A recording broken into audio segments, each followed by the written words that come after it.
Roll again. Fell off the table. You got an 8! Buddy, high five. And we're getting there, okay.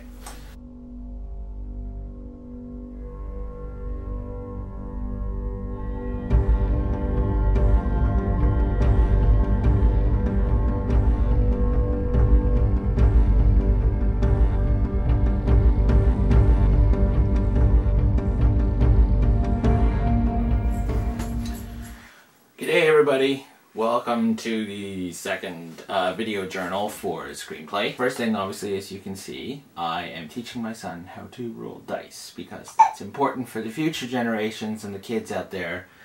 And I'm sure you'll learn sports and other stuff. Yeah, but you're gonna roll dice. What'd you get?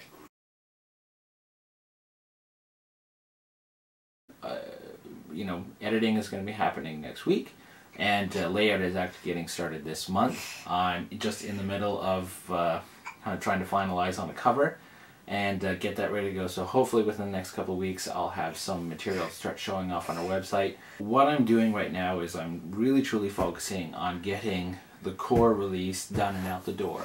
All this material has already been read. It's now just a matter of, you know, kind of cleaning up and making sure that the changes are grammatically correct, and going over a few little, you know, going over some of the recent rule adjustments and making sure that all that stuff lines up. It will continue to remain with Ironbound, the Quick Start Adventure, will come out first. I'm still trying to aim for getting that out by the end of April because I would like to meet the any submission deadline. That would be cool. But it's going to be basically a bonus priority. And then the month after that will be the ScreenPlay core rules will come out. Once those are done and out the gate is when I will launch the High Plains Samurai Kickstarter. We're actually here today to talk to you, potential screenplayers and Kickstarter backers out there.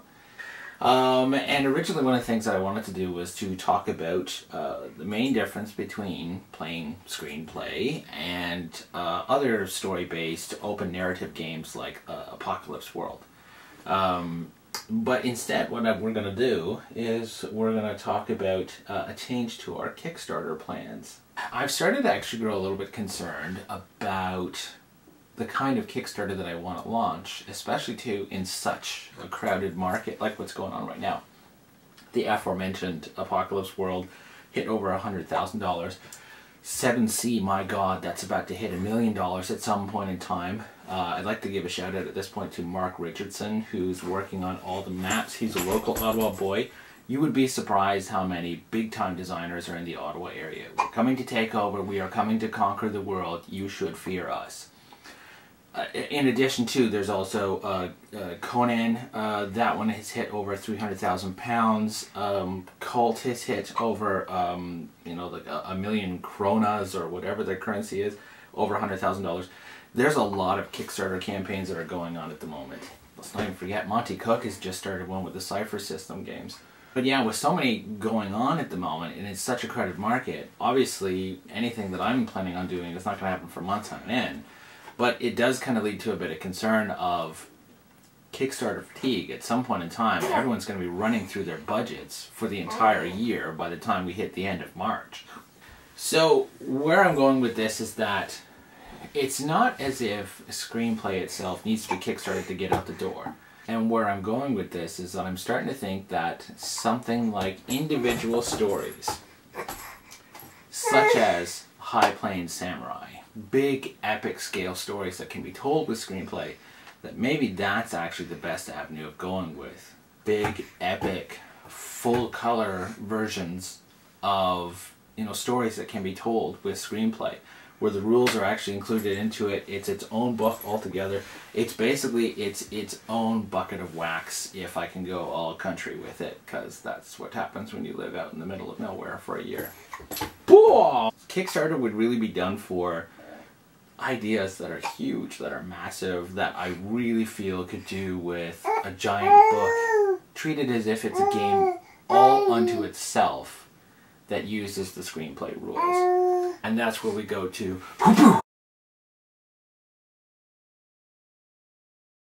I've mentioned High Plains Samurai before. There's a page of it up on the website. I'm not going to get into any kind of detail with it at the moment. Suffice it to say, this is going to change the direction on how things are going to be going for a while. One of the other changes that's going to come as a result of this is that if you were one of the original playtesters, I'm still trying to figure out how that's going to happen. Because there's two things I've been finding with Kickstarter projects and the research that I've been doing lately and just overall as a whole. And that is, a lot of them have a tendency of being pre-orders. And I don't want this to come across as like doing High Plains Samurai Kickstarter is going to be a pre-order. I want this to be something where it is going to be dependent. Whether or not this product comes out will depend on whether or not it's backed. The other thing I've been thinking too is that in many cases, you're basically funding something that's going to come out anyways. I'm not backing 7C, for example, but I would pick it up when it comes out in stores. So what are the things, aside from, you know, various stretch goals and bonus features, but I want to be able to provide something that is only available when you back a Kickstarter. That's an area I'm thinking of with the Director's Cut. A ScreenPlay Director's Cut would be something I'm actually seriously considering for those people who have been involved in the playtesting, for those who have actually backed a Kickstarter. We're going to pause and take them out. So having a Director's Cut as being a backer playtester exclusive as a reward for, you know, investing in ScreenPlay, in Broken Ruler Games, in investing in me, let's face it, let's be honest with that, as something that is only going to be available when you get involved at this level. So that's something that I'm actually seriously considering at this moment. It does mean some, you know, slight delays and everything, because right now I'm just going to focus this month on getting Ironbound and the ScreenPlay core rulebook out the door, and then from there I will work on other stuff. So if you're not looking at this right now on our website, you can go to brokenrulergames.net and keep up to date on everything. There's links on how you can follow me through all the social media channels, blah blah blah. And that's it. I think that's everything that we have to cover for this week. Yeah? Would you agree? You're feeling a little better now? Yeah? Okay, cool. So we're going to sign out. He's probably going to need his diaper changed. And peace! Please tell me it was recording. It was! Oh, what'd you get? Oh! You got a 5. Not bad, but I think you failed. The goblin hits you instead.